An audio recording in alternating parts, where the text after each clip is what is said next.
you? Who are you supposed to be? Joan of Arc, the Queen of England, or the Belle of Brooklyn? I'm Mary, Queen of Scots.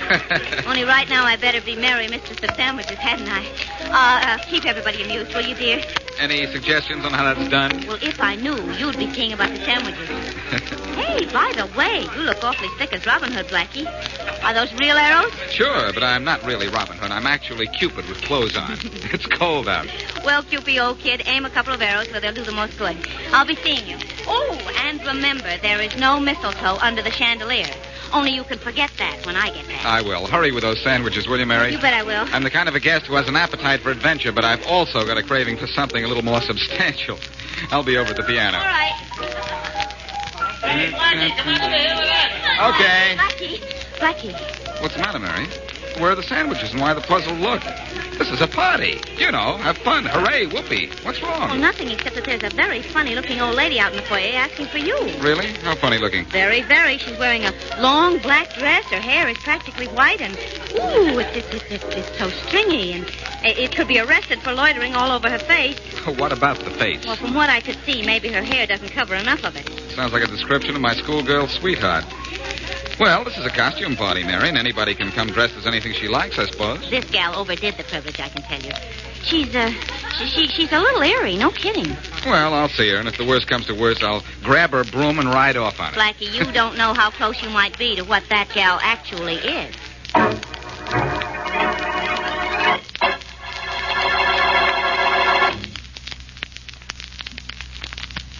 And now, back to Boston Blackie. Enemy to those who make him an enemy. Friend to those who have no friends.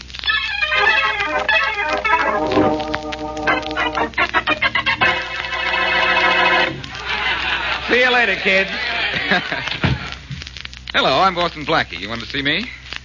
Yes, but I think you should have said you want to see me. Oh, well, I apologize. Say, that's quite a get-up you have there. Who are you supposed to be? I'm Granny. Well, it's a cute gag, and it's a cute costume. So, well, why don't you come inside and join the others, Granny, old gal? I'm not here as a guest, Blackie. I came especially to see you. What is it, Granny? Are you in trouble? No, Blackie. I'm not in trouble. You are. Oh, really? What kind of trouble am I in? What do? Break my shoelace tomorrow morning? You may never see tomorrow morning, Blackie, unless you listen to me. Aren't you being a little corny, Granny? I don't know how to convince you, Blackie. All I know is that something told me to come here tonight and warn you that death is very close to you. Something told you to come? Yes. I sit alone, and all of a sudden things come to me. They tell me what's going to happen. They dare me to do something about it. You are serious, aren't you? Well, thanks for coming, Granny, but I can take care of myself. Death is very close to you. It may come tomorrow. Death may come in a car. A blue car. A big blue limousine. You're going to have me believing this if you don't stop. I'll stop. I have nothing else to say. But I can be found at my house, 50 Lincoln Lane, if you need me. Remember what I see, Blackie. Death and a big blue car. Tomorrow. Go back to your party, Blackie. Have fun while you can tonight, but keep away from the chandelier, the middle chandelier in that room. Good night.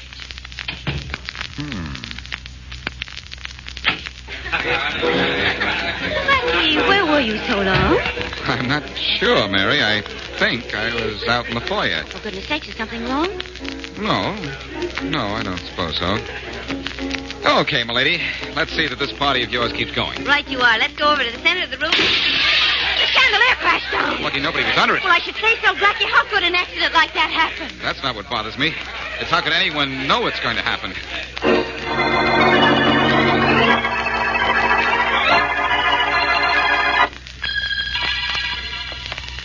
Well, Blackie, if you're going to continue to walk knitting your eyebrows, at least do something constructive with them.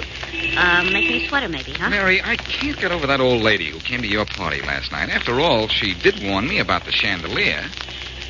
I'm thinking... About that big blue sedan she warned you about? What's the matter with you? Are you scared? You know better. I'm not scared. Just careful. Well, there goes the traffic light. Let's get to the other side of the street and on to another subject. Come on. Okay. Let's talk about the weather. Do you think we'll have any today? Well, now you know we might. It looks like we might. Blackie, look out for that car! Jump, Mary, jump fast! Golly.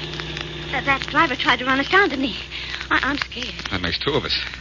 Lucky we made the curve in time. Blackie? Yes? Blackie, did you see the color of that big car that almost ran us down? I wasn't paying too much attention, but I think it was blue. It was blue, and it was a limousine. Yeah. So Granny's prediction was right. That settles it. I'm going to see her. Well, now I am afraid. Don't be. Apparently, Granny can foretell my future. I'm just going to see her to make sure I have one.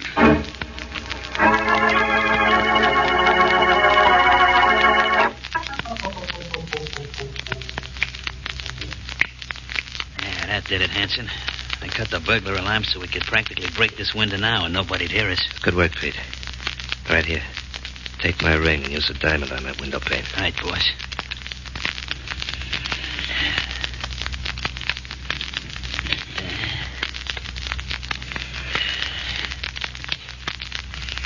There we are. Now this suction cup takes the glass out without any trouble. Just a couple of taps. That did it. Good. Now hop in and pick up that dough. Payday for this factory's tomorrow. There ought to be $25,000 in small bills in that safe. Not bad for an hour's work. This job took more than an hour, Pete. I had to plan it, case it, figure out the best time was on a Sunday afternoon. It took weeks. Well, 25 G's ain't bad for a couple of weeks' work either, boss. Yeah, boost me in that window, will you? Yeah, okay. I'll wait out here in case the watchman changes his routine and decides he needs some exercise. All right, up you go, Pete. I'll be seeing you in a couple of minutes. Okay. Yeah, I'll be seeing you and $25,000.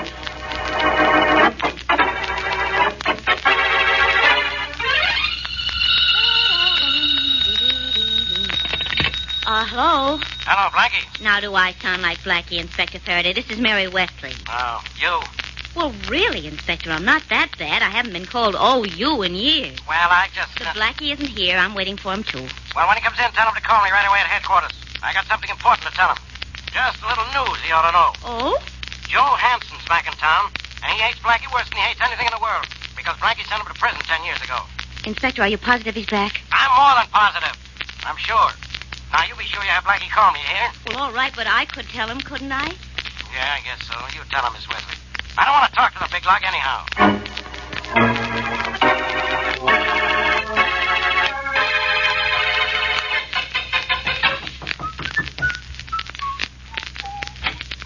Yes. Oh, hello. Hello. This is 50 Lincoln Lane, isn't it? Yes, it is, Blackie. And I've been expecting you. Come in. You've been expecting me? You mean you and I have met before, gorgeous? Certainly. We met last night at Miss Wesley's party. That's when I gave you this address. Now, wait a minute. Don't try to tell me you're Granny. I knew who you were, didn't I? Of course I'm Granny. I beg your pardon, but I'm afraid I heard what you said. Now, look. Granny wasn't using makeup, and she looked at least 70 years old, and you're not more than 25. To tell you the truth, I don't know how old I am. Please sit down. Thanks. You're just going to have to trust me, Blackie, if I'm to help you. That's what I came to see you about. Somebody tried to run me down in an automobile about an hour ago. A big blue limousine. Yes, I know. As soon as it came to me how they were going to try to kill you, I called you on the telephone. But there was no answer. Wait a minute. Before I really start believing this. First of all, how can you be Granny? Just a minute, Blackie. If it will make you more comfortable, I'll be the way you remember me.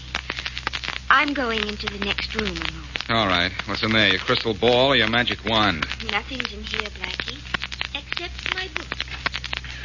Please wait for me. I'll wait, but it isn't going to help me understand any of this. Well, you said you wouldn't be long. It's practically 10 seconds. What's going on?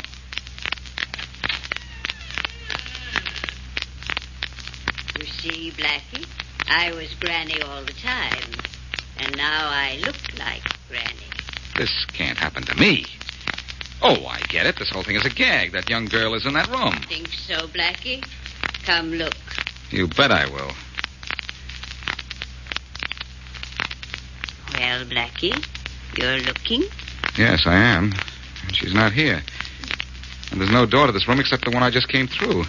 Oh, I get it. She went out through this window. It's barred and bolted, Blackie. See for yourself. I'm seeing, but I'm not believing. There'd be no place for her to hide. There's nothing here except these books, Blackie. You must believe me now. I'd better find something to believe in a hurry. Believe in me, Blackie. I'm trying to look out for you. Blackie, you mustn't go near Victoria Street tonight. Victoria Street? Why mustn't I go near there? Because of the fire. What fire? The one that will break out at 8 o'clock tonight. There'll be a fire at 8 o'clock, and you know it now? I don't get this. I don't get any of it unless you're a... What, Blackie? A witch? Well, yes. Are you a witch? I don't know, Blackie. Maybe I am. Sometimes I'm sure I am. Like now.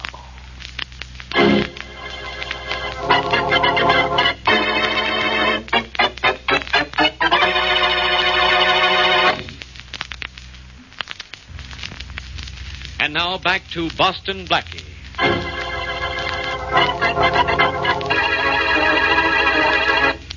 At a party given by his girlfriend, Mary Wesley, Blackie is confronted by an old hag who predicts 2 attempts will be made on his life. When they happen, Blackie goes to see her, only to be met by a very beautiful girl who insists it was she who warned him the evening previous. Along with this development comes word that Joe Hansen, lifelong enemy of Blackie's, is in town. But Blackie's immediate concern is the startlingly accurate predictions of his mysterious advisor. And as we return to our story, Blackie is at home, reading up on witchcraft. How much longer are you going to strain your eyes over that book, Blackie? Until I find something that makes this witch case make sense. I've gone through 2 books on witchcraft, 2 books jammed with case histories of supernatural predictions which came true. Now, here's one. As recently as 1859, a woman... I'll read it. Mary Thorpe Prescott foretold her husband's death 2 months before it happened. He died as she predicted, in exactly the way she predicted. He was struck by lightning while returning from a school board meeting. Oh, that's nonsense. Sure. It couldn't have happened, only it did. See who that is at the door, will you, Mary? Yes, but suppose it's that Joe Hansen Inspector Faraday called you about. If it is, say I'm not home. It won't be Hanson, Mary. Hanson wouldn't ring. Well, okay, if you say so, only I wish you'd please give up those books. Not right now, Mary. Well, if that's the way you want it, all right, it's all right by me. Oh, Inspector Faraday. Sure, Inspector Faraday. Is Blackie in? He is. I told him about Joe Hansen, Inspector, only he's got other things on his mind. What mind? Hello there, Inspector. Thanks for the tip on Hanson. I'll take care of him as soon as I figure out what's happening between me and a witch. What? Blackie, are you batty? He's witch wacky, ghost goofy, and spook silly, Inspector. That's probably right. By the way, Faraday, why aren't you at the fire on Victoria Street? Wasn't anybody hurt? What fire on what Victoria Street? There isn't any fire down there. Never mind. What's this about Joe Hanson? You got my message. He's out of jail. Because you helped send him up, I thought you ought to know. I'll take care of him when I take care of my other problem, Faraday. Say, maybe we got some news about him downtown. Is it okay to use the phone? Thanks. I didn't say you could use it. But you didn't say I couldn't either. Blackie, why is it you and I always battle this way? The reason, Faraday, is you and I. Headquarters, Rollins. Rollins, this is Faraday. Anything going on? Oh, no, Inspector, not a thing. No news on that Joe Hansen guy? No, nothing, Inspector. Everything's very quiet. There's a big fire down at Victoria Street, but that's all. Well, let the fire department worry about that. I'll call you back, Rollins. Bye. Well, no news, Blackie. That's what I thought. What's this all about? The fire department worrying? What about? No, who cares? Something about a fire down at Victoria Street. But I'm going home. So long, Miss Wesley. Goodbye, Inspector. You too, Blackie. I'm going to go home, get these shoes off. Hey, Victoria Street. Blackie, how'd you know about the fire at Victoria Street? Never mind. I wouldn't get a sensible answer anyhow. For once, the inspector's right. He wouldn't get a sensible answer out of me. Mary, I'm going back to that house on Lincoln Lane as a delivery man or something. Oh, I wish you... All right, but be careful, will you? Oh, I will. Don't worry. One thing you can count on. When I get there, I'll keep my witch about me.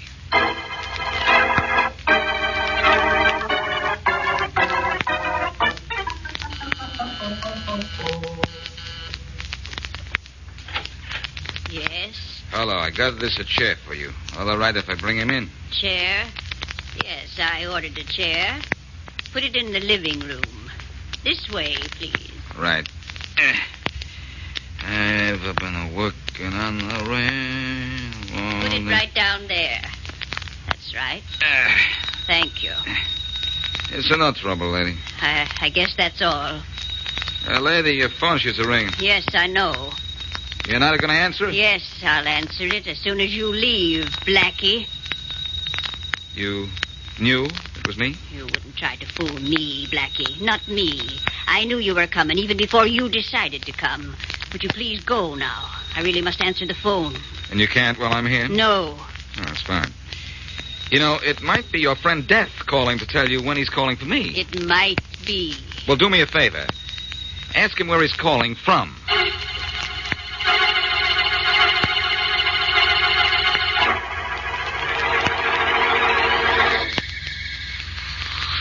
Oh, what a snap this town is now, Pete. What a snap. In a minute or two, this torch will burn right through this safe, and we'll have 30 grand more in the cake. Yeah, I know, Hanson. This and the job we did yesterday afternoon will give us plenty of sugar. Yeah, that did it.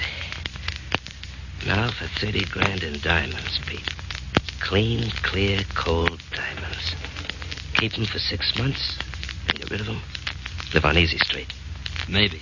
Sure, maybe. Everything's got a maybe. Put that flashlight on this tray, and you'll see how close to positively our little maybe is. They're awful pretty, Hanson. They should be for 30 grand, don't you think? No, reaching for guns, Hanson. That would be smart. Blackie. That's right. And don't get nervous, you two. All I want right now are those diamonds. And what if I don't get... Now, Hanson, please, don't make me answer that. All right, Blackie, tell me, how'd you know about this job? How did I know about it? I'll tell you, Hanson. A witch told me.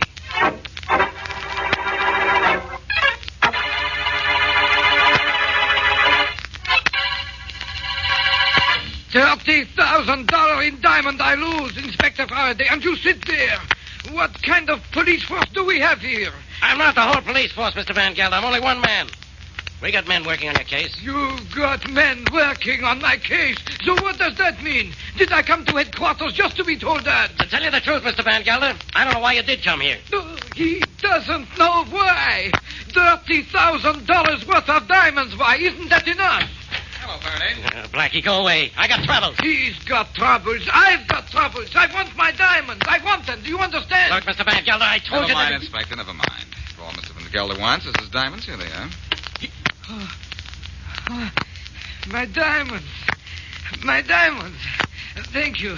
I have my diamonds. I have my diamonds. I have my diamonds. Blackie, where did you get those stones? I brought them here, didn't I? And Mr. Van Gelder is happy, isn't he? So what difference does it make where I got them? Besides, I'm going to let you in on something. Yeah, I can hardly wait. Listen, Faraday. You know that witch business I told you about? Which witch? Never mind. It's all tied up with Joe Hanson, anyhow. Hanson, eh? Hanson A, B, and C. First of all, he hired an old hag to tell me a couple of things that were going to happen. Go ahead. You aren't making sense, but that's nothing new. Well, he hired this old gal, old pal, knowing I'd be very curious and investigate her, which left him free to do what he wanted to around town. Why should he worry about you? He had a reason, Faraday, believe me. He knew that as soon as I found out he was loose, I'd be on his trail, and he wanted to keep me busy, so he hired that old goon. You think Joe Hanson planned this and then made the old dame's predictions come true? That's right. He engineered everything. The falling chandelier, the big blue limousine, the fire on Victoria Street, the library with sliding panels so one girl could disappear and that granny make an entrance. I know that all now. Well, who told you? A little bird? No, a little telephone. What? I tried to get in that house on Lincoln Lane as a delivery man, but it didn't work. But I brought along a telephone cut-in outfit, and that did. I heard Hanson telling that old would-be witch his plans. About what? About a job he was pulling last night. Only Hanson doesn't know that I listened in on him. He thinks that Granny told me about it, and if I know Hanson, he's going to try to get Granny for that. So what? Where do we go from here? 50 Lincoln Lane. Think you can find your way there by yourself? Oh, I don't know. I'll try. Of course I can. Only remember, I'm not taking orders from you. What do you want me to do? Meet me there. Hanson wants to get Granny, and I want to get him.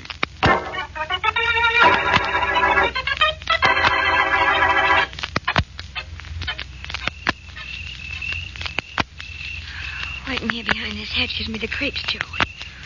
Why can't we forget this business of taking care of Granny? We've got that money you and Pete got from the factory. We can get out of town right now. Can't do it, sugar. Gotta take care of that double-crossing old dame. I killed Pete because he tried to cross me, and I'll kill her, too. I gotta do it. If you'd forgotten about Boston Blackie and not tried to keep him out of your way until you were ready to get him, we'd be okay now. Can't forget. Something inside me don't let me forget. Maybe you better remember that, too. Oh, Joey. As soon as it gets dark, we take care of Granny and beat it. I've got a plane all gassed up and ready to go. Only we gotta wait till it's dark. It's dark enough now, Joey. Look. The light just went out in the living room. All right, get over to the window. Tell me what you see. All right. There can't be anybody in the house, though, except Granny. It's gotta be her. Just look inside. Don't tell me who it's gotta be. Well? I can see her. She's sitting in that big wingback chair reading. Nice and calm and easy. Just as if she hadn't crossed us. I'll take care of her right now. Come on over to the window with me. Sure, Joey. I'm sticking close. Not that close. Joey. Don't get in the way of my arm. I need this arm of mine for something special. Yeah. We get one break anyhow. This window isn't latched. Move away a little. I can pry it open with this jimmy. She'll hear you. If she does, she'll be dead that much quicker. You're carrying my gun. Give it to me. Sure, Joey, sure. Here's the gun. Can I watch Joey, can I? You can do anything as long as you keep your mouth shut. I can rest my arm on this windowsill so I'll be sure I don't miss. Go ahead. Go ahead, Joey, go ahead. I can hardly wait to see you shoot. Just want to make sure I don't miss, and I won't. My hand's nice and steady. Here's where she gets it. Right now. Slam that window down his arm, Faraday. Oh, it won't do you any good, Sugar. You and your boyfriend are through. Oh, it's you, is it, Blackie? That's right, it's me. My gun, and I've got another friend, Inspector Faraday, who's coming around the house to grab you. I'll never forget you for this, Blackie, never. Poor boy. You haven't got much time to remember anything. And, Sugar, Yeah. you tried to pretend you were the young edition of Granny. Well, by the time you're out of jail, you'll be older than she is.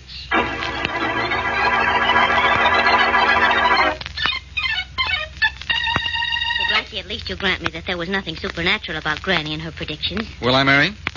What makes you say that? Well, you as much as said it. You told Inspector Faraday that Joe Hansen arranged all those cunning little episodes which Granny imagined in advance. Yeah, I guess that's right, Mary McGirl, except for one thing. Of course, Faraday found it was Hansen's gun that knocked off his ex-buddy, Pete. So there was no reason for Hansen not to admit cooking up this witch thing against me. Well, he did, didn't he? Oh, sure. He admits everything. Except starting that fire on Victoria Street. Well, he'd have no reason to deny that. Maybe he didn't do it. Well, in that case, how did Granny know about it in advance?